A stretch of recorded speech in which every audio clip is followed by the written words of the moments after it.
Il y a des gens qui paraissent froids, distants, difficiles à aimer, mais en réalité, ils essaient simplement de ne pas se blesser à nouveau.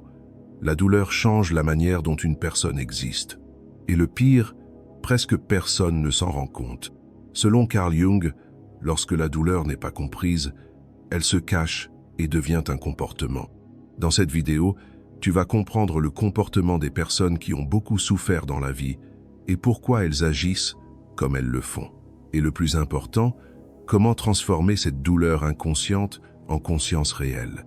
Reste avec moi jusqu'à la fin, car cela peut t'aider à te voir avec moins de culpabilité et à voir les autres avec plus de compassion. Certaines personnes ne sont pas froides, elles sont protégées. D'autres ne sont pas difficiles à aimer, elles ont juste appris à douter de l'amour. Certains comportements que le monde juge distants, durs ou compliqués sont en réalité des moyens que la psyché a trouvés pour survivre à ce qui a trop fait mal. Quand la douleur ne trouve pas d'espace pour être ressentie, elle se transforme en défense. Et ces défenses, avec le temps, peuvent sembler faire partie de notre identité. Mais ce n'est pas le cas. Ce ne sont que des armures cousues en silence, point par point, avec le fil de la survie émotionnelle. Carl Jung disait que la douleur est la monnaie avec laquelle l'âme paie pour plus de conscience. Il ne romantisait pas la souffrance, mais la voyait comme une partie du processus d'expansion de la psyché. La douleur intense, si on l'écoute avec respect, peut révéler non seulement où nous sommes blessés, mais aussi où nous avons oublié d'exister pleinement.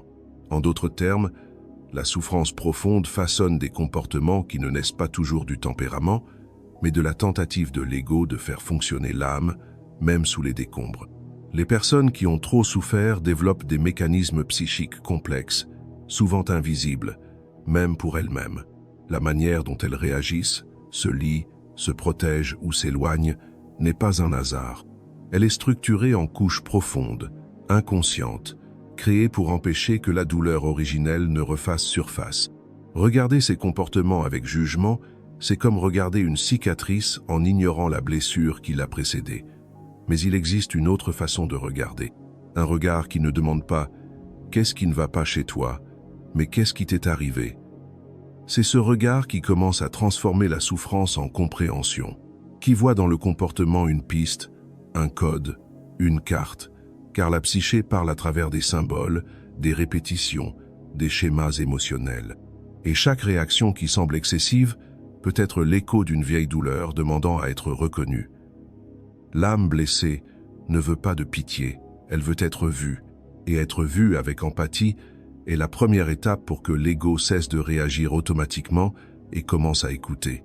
Quand on comprend que la douleur façonne mais ne définit pas, on peut commencer à défaire petit à petit l'armure qui semblait autrefois être la peau.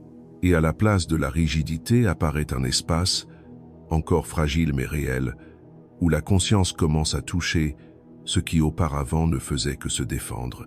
Certaines douleurs ne disparaissent pas, elles se réorganisent dans nous. Et lorsqu'elles ne sont pas accueillies, elles se transforment en noyaux vivants qui continuent à réagir, même quand la menace a disparu. Carl Jung appelait cela des complexes, des structures émotionnelles inconscientes qui possèdent leur propre vie psychique. Ce ne sont pas des choses mauvaises, mais des systèmes de défense créés par l'âme pour faire face à des impacts que l'ego seul n'a pas pu supporter. Imagine quelqu'un qui a été profondément rejeté dans son enfance. Il n'est pas nécessaire que cela ait été flagrant, parfois quelques silences, absences, regards ont dit plus que des mots. Cet impact émotionnel, non élaboré, devient un complexe de rejet. Des années plus tard, cette personne peut réagir avec intensité à toute situation qui ressemble à un éloignement. Une réponse froide, un retard dans un message, une expression neutre sur le visage de l'autre. Ce n'est pas qu'elle exagère, c'est le complexe qui réagit. C'est la blessure qui parle à nouveau, avec la même force que lorsqu'elle s'est ouverte. Jung disait « Nous avons tous des complexes. Le problème, c'est quand ce sont eux qui nous ont. » Lorsqu'un complexe est activé, il prend le contrôle de la conscience. La personne entre dans un état émotionnel qu'elle ne comprend souvent pas elle-même.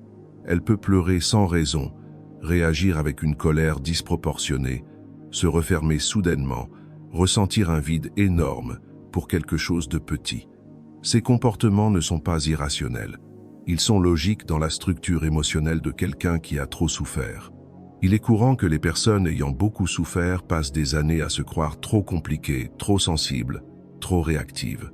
Mais en réalité, ces complexes fonctionnent comme des alarmes qui se déclenchent quand l'inconscient perçoit que quelque chose du présent résonne avec quelque chose du passé, même si l'ego ne voit pas immédiatement le lien. Ces noyaux ne disparaissent pas par la simple volonté. Ils se transforment lorsqu'ils sont reconnus. Le processus commence par une forme d'écoute intérieure. Qu'est-ce qui en moi demande de l'attention en ce moment? D'où vient cette réaction? Qu'est-ce que cette douleur essaie de protéger? La conscience n'efface pas le complexe, mais lui retire le pouvoir de dominer en silence. Les complexes ne sont pas des défauts, ce sont des mémoires émotionnelles. Et quand nous parvenons à les écouter sans peur ni jugement, ils cessent de crier. Ils commencent à chuchoter. Et dans ce chuchotement, l'âme commence à se réorganiser.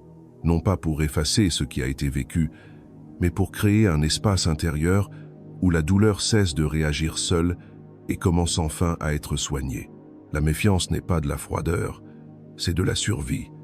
Pour celui qui a été blessé là où il se croyait le plus en sécurité, faire à nouveau confiance n'est pas un geste léger, c'est un risque que l'ego, dans son effort constant de protection, apprend à éviter. Ainsi, même face à des situations apparemment sûres, l'âme reste en alerte, car l'inconscient ne distingue pas ce qui se passe de ce qui s'est passé. Il reconnaît simplement le schéma émotionnel et réagit. Cet état d'alerte permanent est une réponse adaptative à un monde qui, à un moment donné, a cessé de paraître fiable. Cela peut venir d'une trahison, d'une rupture de lien, d'une absence émotionnelle cruciale. Ce n'est pas la taille de l'événement qui compte, mais l'impact psychique qu'il a provoqué. Une fois la méfiance installée, l'ego construit des défenses invisibles. Il interprète les regards, analyse les silences, anticipe les déceptions avant qu'elles n'arrivent. Et s'il ne trouve pas de signes de menace, il les imagine souvent. Tout cela pour ne plus jamais être pris au dépourvu. Qui vit ainsi ne veut pas vivre ainsi, mais il veut encore moins ressentir de nouveau ce qui a déjà fait mal une fois. La méfiance devient un filtre. Les paroles de l'autre y passent. Les intentions, les gestes, même la tendresse. Tout est mesuré, pesé, testé et bien souvent saboté parce que croire peut sembler plus dangereux que s'éloigner. Jung savait que la psyché agit par protection, non par malveillance. L'ego se méfie parce qu'il a appris que faire confiance coûte cher. Mais cette protection, avec le temps, a aussi un prix élevé. L'impossibilité d'une véritable intimité, car personne ne se connecte vraiment lorsqu'il est toujours en train d'attendre d'être blessé. La guérison commence lorsque l'on réalise que l'on réagit au passé, et non au présent.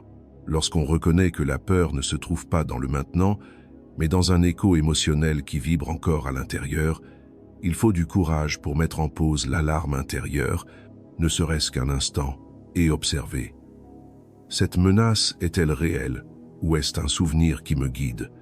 Faire confiance, ce n'est pas baisser toutes ses défenses d'un coup, c'est permettre de petits tests de réalité émotionnelle. C'est percevoir que le présent peut être différent et que l'autre n'a pas à payer pour ce que quelqu'un dans le passé a causé. La méfiance n'est pas une erreur, c'est une réponse. Mais quand l'ego comprend qu'il n'est plus en guerre, il peut, peu à peu, commencer à se détendre. Il y a des moments où le monde semble s'effondrer de l'intérieur. La confiance se brise, les liens deviennent des menaces, et la douleur s'impose comme seule compagnie possible. Dans ces instants, l'isolement n'est pas un choix, c'est un instinct. L'âme blessée se replie comme un corps meurtri face au toucher, pas pour manipuler, pas par orgueil, mais parce que toute exposition émotionnelle semble trop dangereuse. Alors elle se ferme, elle érige des murs invisibles, elle se tait. Ce repli est souvent mal compris. Vu de l'extérieur, on y voit de la froideur, de l'indifférence, de l'éloignement, mais celui qui le vit de l'intérieur sait que l'isolement est au départ une sorte d'utérus psychique, un espace où l'âme tente de se réorganiser après avoir été déchirée. C'est là, dans l'obscurité, qu'elle essaie de se rappeler qui elle est, maintenant que le monde ne semble plus sûr.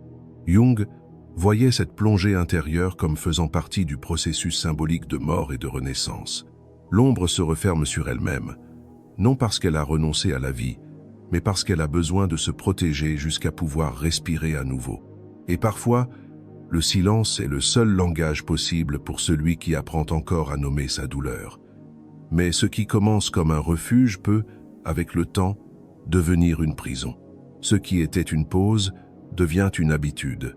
Ce qui était protection devient isolement chronique. Et alors, ce qui sauve finit aussi par étouffer. L'âme s'habitue à ne dépendre de personne. Et le cœur, même s'il bat, vit enfermé derrière des portes dont plus personne n'a la clé. La conscience est ce qui peut changer ce scénario.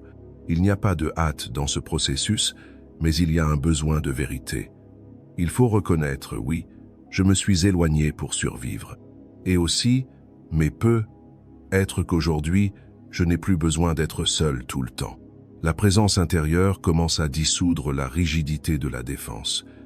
Et peu à peu, l'isolement peut se transformer en solitude, un espace habitable où être seul ne signifie pas être déconnecté. C'est à ce moment-là que la reconnexion devient possible. Reconnexion avec ses propres sentiments, avec l'autre, avec la vie, pas comme avant, mais d'une manière plus vraie. Car celui qui s'est retiré profondément sait reconnaître, avec plus de clarté, quand il est à nouveau sûr d'ouvrir la porte, même si ce n'est qu'un peu à la fois. Certaines personnes semblent inébranlables. Elles parlent avec assurance, se montrent résolues, marchent comme si elles savaient exactement où elles allaient. Mais derrière cette surface contrôlée, il y a souvent une histoire de douleur. La douleur de celui qui a appris trop tôt que la vulnérabilité n'était pas la bienvenue. Le psychanalyste Donald Winnicott comprenait cela très bien. Il voyait comment les enfants qui n'avaient pas reçu d'accueil développaient un faux self, une couche protectrice qui cachait leur être véritable, pas par choix, mais par nécessité. Quand les pleurs ne sont pas entendus, la leçon apprise est de se taire. Des années plus tard, cette dynamique se transforme en ce que Jung appelait la persona, ce masque social que nous portons tous, mais qui, pour ceux qui ont beaucoup souffert, peut devenir une prison dorée. Ce qui devait être une adaptation devient une identité. Le contrôle qui protégeait autrefois limite désormais. Et la question qui résonne est « Qui serais-je si je pouvais simplement être ?» La persona en soi n'est pas un problème. Nous en avons tous une.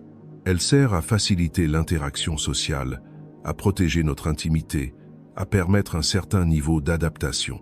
Le problème commence lorsque nous nous identifions trop à elle, lorsque le masque cesse d'être un outil et devient la peau elle-même. Et c'est souvent ce qui arrive à ceux qui ont trop souffert. Ceux qui ont vécu le rejet, l'humiliation ou l'abandon ont souvent trop peur de montrer leur fragilité. Alors ils apprennent à jouer la force, à toujours paraître en contrôle, à agir comme si rien ne pouvait les atteindre. Mais cette image n'est pas la vérité. Ce n'est qu'un bouclier souvent élégant, intelligent, fonctionnel, mais solitaire. Car plus la persona est rigide, plus l'âme derrière elle devient inaccessible. C'est pourquoi parfois, les personnes blessées paraissent froides ou distantes, voire arrogantes. Elles ne le sont pas. Elles sont simplement trop protégées pour baisser la garde. L'ego a appris que montrer ses émotions pouvait coûter cher, qu'être trop vu pouvait être dangereux. Alors il a créé des barrières invisibles, des discours bien rodés, des sourires neutres, des réponses automatiques. Tout cela pour garder la douleur bien enfermée, là où personne ne peut plus la toucher. Mais la persona n'est pas invincible. Elle commence à se fissurer quand, à un moment donné, l'âme ne supporte plus de se cacher, quand la solitude pèse, quand le silence intérieur commence à faire plus de bruit que n'importe quelle apparence extérieure. C'est à ce moment que quelque chose commence à changer. La question cesse d'être « à quoi je ressemble ?» et devient « qui suis-je vraiment ?» Et c'est là que la guérison commence, pas dans l'élimination de la persona, mais dans l'affaiblissement du besoin de se cacher derrière elle. Car la véritable force ne réside pas dans le fait de paraître invulnérable. Elle réside dans la capacité à se laisser voir, même quand on a encore peur. Toute empathie ne naît pas de la compréhension. Parfois, Elle naît d'une douleur non élaborée. Les personnes qui ont beaucoup souffert développent souvent une sensibilité intense à la souffrance des autres. Elles captent les nuances, pressentent les émotions, sont facilement touchées. Cela, à sa première vue, semble une vertu, et cela peut l'être. Mais quand cette empathie dépasse ses propres limites et devient une façon de fuir soi-même, elle cesse d'être une présence et devient une projection. Bien souvent, celui qui ressent trop pour les autres est en réalité en train de ressentir pour lui-même, sans s'en rendre compte. C'est comme si la douleur de l'autre servait de miroir à quelque chose d'intérieur qui n'a pas encore été regardé. Alors, au lieu de plonger dans sa propre blessure, la personne tente de guérir chez l'autre ce qui est encore ouvert en elle. C'est subtil, presque invisible. Mais cela arrive. La personne se donne, s'efface, se place toujours dans le rôle de celle qui accueille. Et avec le temps, cela devient une identité. Je suis celui qui comprend. Je suis celui qui supporte. Je suis celui qui soutient l'autre. Mais derrière ce dévouement, il y a souvent une tentative inconsciente d'éviter son propre plongeon intérieur. Parce que prendre soin de l'autre semble plus sûr qu'affronter ce qui n'est pas encore résolu en soi. Jung nous aide à comprendre cela en parlant du mécanisme de projection. Quand nous ne pouvons pas gérer un contenu intérieur, nous le projetons à l'extérieur. Dans le cas de l'empathie excessive, nous projetons sur l'autre une part de notre propre douleur. Et cela nous relie, certes, mais cela nous épuise aussi.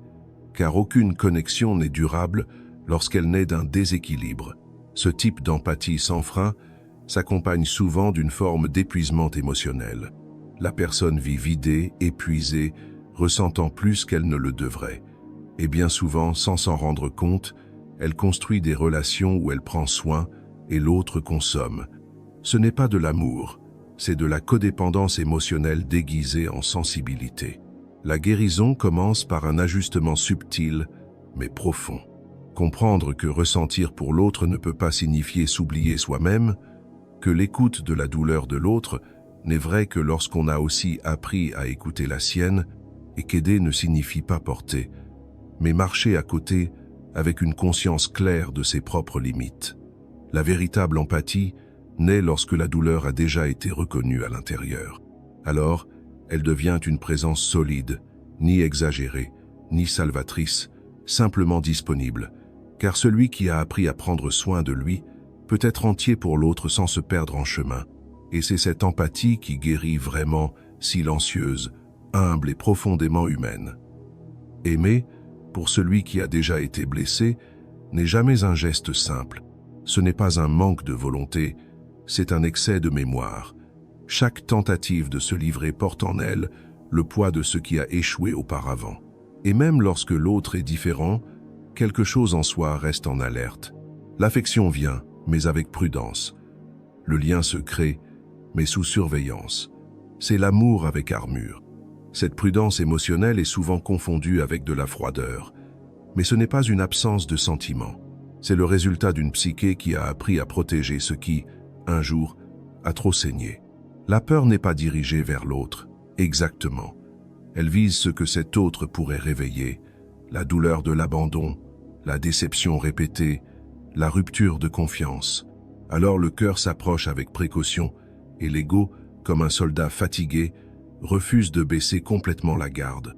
Jung comprenait que les relations sont la scène où les complexes agissent avec le plus de force. C'est là, dans l'intimité, que les blessures non résolues réapparaissent. C'est pourquoi les personnes qui ont beaucoup souffert aiment souvent avec une part d'elles-mêmes encore absente, toujours sur la réserve, toujours avec un plan de fuite silencieux. Cette posture peut sembler protectrice, mais peu à peu, elle érode le lien réel. Car pour se connecter véritablement, il faut se permettre d'être vulnérable. Et pour cela, il est nécessaire de distinguer ce qui appartient au présent de ce qui est un résidu du passé. Le partenaire actuel n'est pas celui qui a blessé auparavant, mais l'ancienne douleur insiste pour tout voir à travers le même prisme. Jung disait « L'amour véritable commence là où la projection s'arrête. Tant que nous projetons nos peurs, nos manques et nos traumatismes sur l'autre, nous ne pouvons pas le voir tel qu'il est. La relation devient un champ de bataille entre ce qui a été et ce qui pourrait encore être. Et l'amour, au lieu de libérer, devient une source de tension. La guérison dans ce domaine est progressive. Elle exige de la présence, de l'écoute et une grande honnêteté intérieure. Il faut se demander, est-ce que je réagis à ce qui se passe maintenant ou à ce qui s'est passé avant? Faire confiance ne signifie pas se livrer d'un seul coup.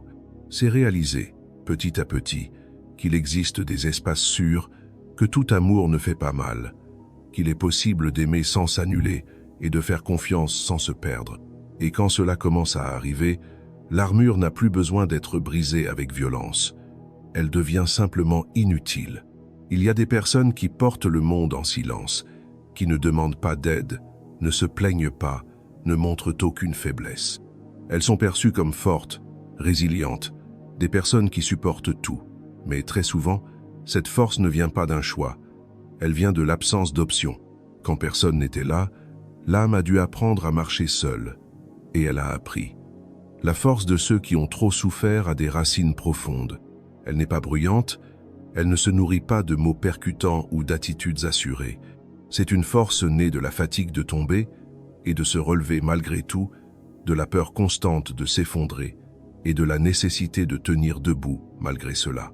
C'est une force silencieuse mais solide, une structure construite avec effort, douleur et persévérance.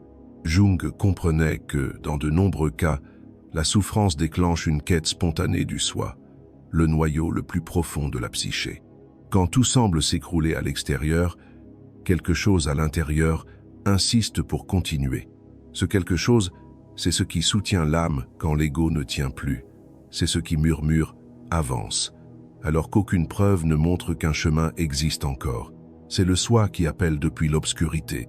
Mais cette force, lorsqu'elle ne trouve pas d'espace pour s'équilibrer avec de l'affection et de l'accueil, se cristallise. Et l'âme, qui a appris à résister, commence à perdre la capacité de se livrer. Cela devient de la rigidité. Cela se transforme en armure, non seulement contre les autres, mais aussi contre soi-même. Parce que montrer sa douleur, après tant de temps à tout contenir, semble presque trahir son propre parcours. C'est pourquoi la vraie force doit marcher aux côtés de la vulnérabilité. Être fort, ce n'est pas ne jamais avoir besoin de personne. C'est savoir quand il est possible de se reposer dans les bras de quelqu'un de sûr. C'est pouvoir dire « je n'en peux plus », sans craindre de s'effondrer. C'est faire confiance au fait que la force peut aussi être douce.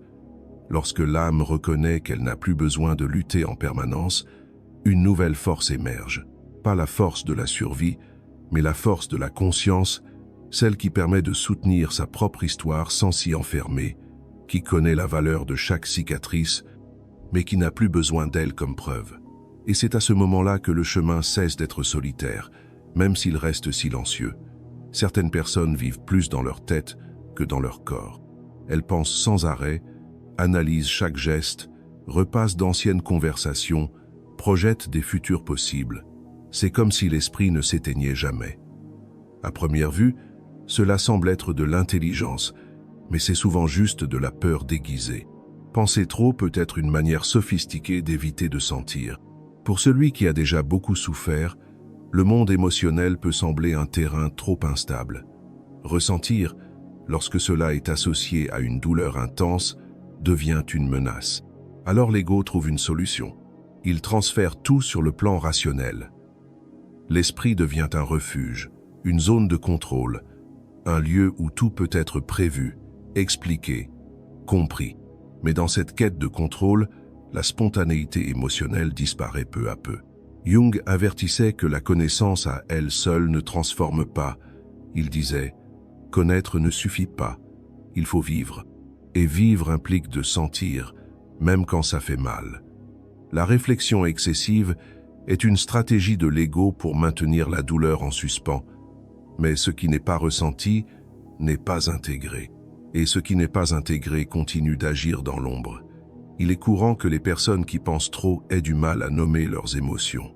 Elles savent ce qui se passe, peuvent expliquer pourquoi, reconnaissent le schéma, mais restent bloquées au même endroit. Cela arrive parce qu'une analyse sans accueil émotionnel devient un cycle. Une boucle constante entre compréhension et blocage.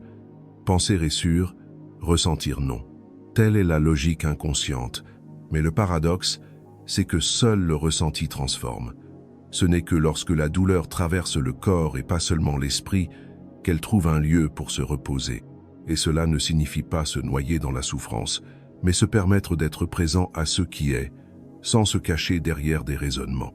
La guérison ne consiste pas à moins penser, mais à créer un espace pour que la pensée avance aux côtés de l'émotion. Permettre au corps de parler, que les larmes viennent, que le silence s'installe sans nécessité d'explications immédiates. Cela ne fragilise pas, cela humanise. Quand la pensée cesse d'être une défense et redevient un outil, elle retrouve sa vraie fonction, éclairée et non protégée. Et alors, peu à peu, l'âme apprend que ressentir n'est pas un danger, c'est un signe de vie. Il existe une sensibilité qui ne s'apprend pas, elle vient de la douleur. Beaucoup de ceux qui ont trop souffert développent une présence accueillante, presque intuitive. Ils savent écouter sans juger, ressentent ce que l'autre n'arrive pas à dire, savent exactement où ça fait mal, parce que ça leur a fait mal aussi. Ce sont ceux que Jung aurait appelés les guérisseurs blessés, une expression qui fait écho à l'archétype de Chiron, le centaure de la mythologie grecque, qui, bien qu'il soit blessé, guérissait les autres. Mais cette capacité à consoler l'autre ne vient pas toujours d'un lieu apaisé. Parfois, elle naît de la tentative inconsciente de guérir chez quelqu'un ce qui saigne encore en soi. C'est un mouvement beau, mais dangereux, car il peut mener à l'oubli de soi. Le soin de l'autre devient une priorité. Sa propre douleur est remise à plus tard. La souffrance devient un pont vers l'autre, mais jamais un chemin de retour vers l'intérieur. L'archétype du guérisseur blessé est ambivalent. Il porte à la fois puissance et fragilité.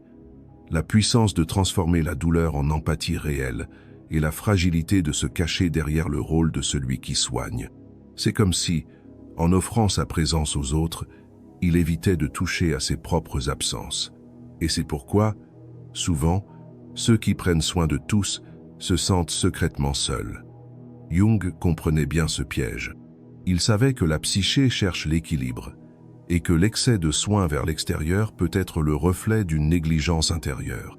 Quand le geste de consoler s'accompagne d'épuisement, d'irritation silencieuse ou d'un sentiment d'invisibilité, c'est le signe que l'archétype est déséquilibré. La guérison, dans ce cas, ne réside pas dans l'abandon du soin, mais dans l'inclusion de soi dans ce soin. C'est accepter que la douleur de l'autre puisse toucher la tienne, sans pour autant t'engloutir. Que l'écoute tournée vers l'extérieur doit être accompagnée d'une écoute intérieure, que tu peux être présent, mais sans avoir l'obligation de tout porter. Transformer la blessure en conscience, c'est ce qui fait du guérisseur blessé une présence transformatrice, pour lui-même et pour les autres. Lorsqu'il y a ce mouvement intérieur, le soin cesse d'être une fuite et devient un choix. Non parce que tu dois sauver quelqu'un, mais parce que tu as appris à marcher avec ta propre douleur et que, pour cette raison, tu sais respecter celle de l'autre. Attendre moins peut sembler être de la maturité, mais c'est parfois juste de l'autoprotection. Quand quelqu'un a été fréquemment déçu, trompé ou négligé, l'attente devient dangereuse. Créer de l'espoir devient un risque. Alors, pour ne pas être à nouveau déçu, l'âme se blinde. Elle espère peu, désire moins, anticipe le pire. Et derrière cette stratégie, il y a une douleur encore non digérée. Cette façon de vivre semble sûre, mais elle est limitée. Car en réduisant les attentes pour éviter la douleur, on réduit aussi l'ouverture à la vie. Les relations perdent de leur profondeur, les projets cessent d'être rêvés librement, l'enthousiasme est remplacé par la prudence et le plaisir possible naît déjà sous la menace de la perte. Jung disait « L'âme veut s'étendre ».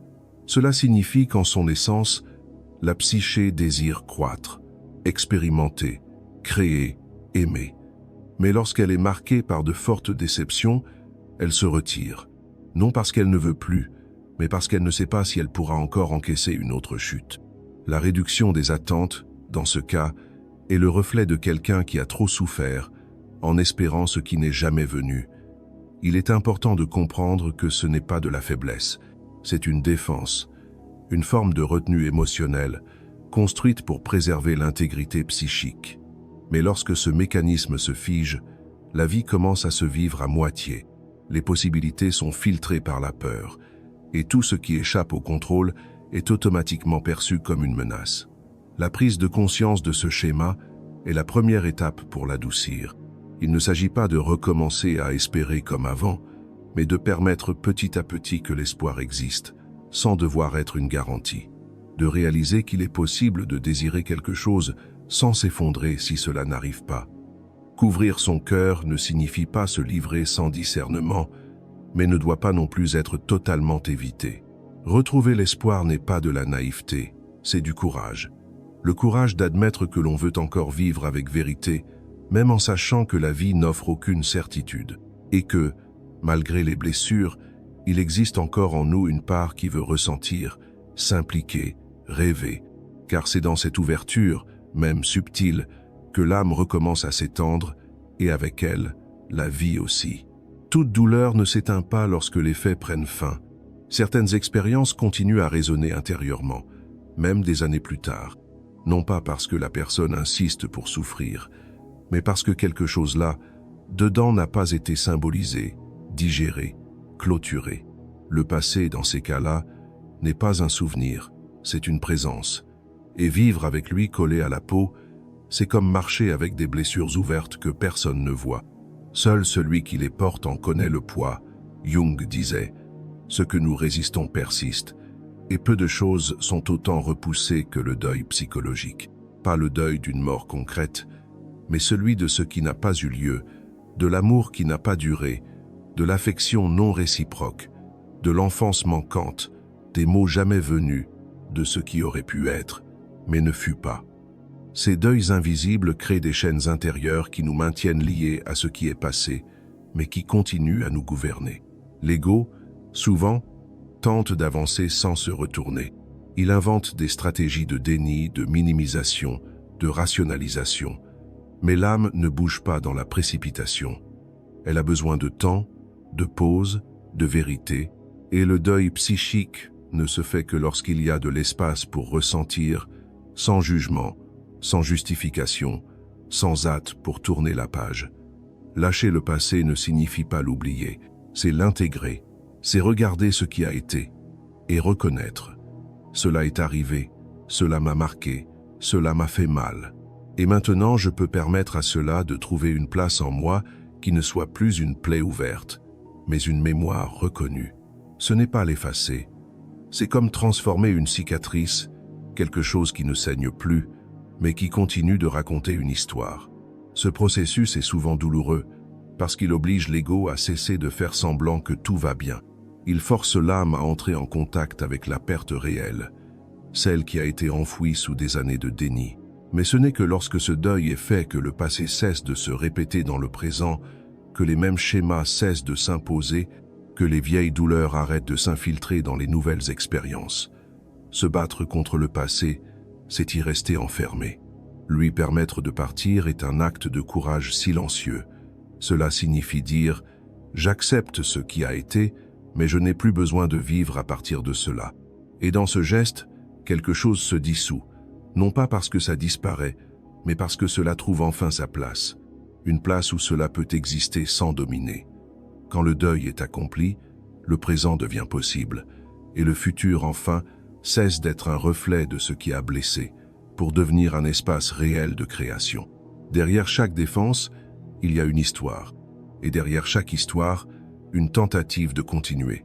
Les comportements de ceux qui ont trop souffert ne sont pas des défauts, ce sont des cartes, des réponses construites dans le chaos, des manières silencieuses que la psyché a trouvées pour supporter l'insupportable. Jung comprenait cela profondément. Il savait que la douleur ne nous déforme pas par caprice, mais nous réorganise pour survivre. Ce qui ressemble à de la froideur peut être de la retenue, ce qui semble être de la méfiance peut être de la protection. Ce qui paraît orgueil, distance, excès de rationalité est souvent juste de la peur, apprise trop tôt et renforcée si souvent qu'elle est devenue structure. C'est pourquoi le chemin de guérison ne commence pas par le jugement, mais par l'écoute. Pas par la rupture, mais par la présence. L'individuation, Ce processus jungien, qui consiste à devenir soi-même, ne se fait pas malgré la douleur. Elle se fait à travers elle, car c'est en affrontant ce qui fait le plus mal que nous découvrons ce qui doit être transformé. Et c'est en éclairant les parties que nous avons cachées, niées ou oubliées, que nous commençons à reconstruire avec plus de plénitude notre histoire intérieure. Lorsque la douleur est amenée à la conscience, elle cesse d'être un poids aveugle et devient un point de contact avec notre propre profondeur. La blessure ne disparaît pas, mais elle change de place. Elle cesse d'être le centre et devient une partie. Et dans cette réorganisation psychique, nous gagnons quelque chose qu'aucune théorie ne peut offrir, une présence réelle, avec notre propre expérience. La guérison n'est pas linéaire, elle n'est pas rapide, mais elle est possible. Elle commence quand nous sommes prêts à voir au-delà de la surface des comportements, les nôtres et ceux des autres. Quand nous comprenons que l'autre n'est pas compliqué, il essaie d'exister avec les ressources qu'il a, tout comme nous. C'est à ce moment-là que naît la véritable empathie, et avec elle, la possibilité d'être plus humain, plus entier, plus libre, parce que lorsque la douleur est reconnue, elle ne nous définit plus, elle nous révèle. Et peut être, et cela le grand tournant, réaliser que la souffrance n'est pas une fin, mais un portail, un appel à revenir à soi, une invitation à vivre, enfin, avec vérité, non pas malgré ce qui nous a blessés, mais parce que nous avons choisi de regarder cela avec courage et conscience. Si ce contenu a touché quelque chose en toi, s'il a trouvé du sens dans un endroit silencieux de ton histoire, je t'invite à t'abonner à la chaîne et à activer les notifications. Ici, nous continuons à parler de connaissance de soi, de psychologie profonde et des chemins de guérison que l'âme emprunte lorsqu'elle rencontre la conscience. Et si tu es resté avec moi jusqu'ici, je voudrais te demander une chose. Laisse un commentaire ci-dessous. J'apprends à écouter ma douleur. Cette phrase me montre que tu es allé jusqu'au bout et plus encore que tu es prêt à transformer ta douleur en chemin. Et ça, c'est déjà un début. On se retrouve dans la prochaine vidéo.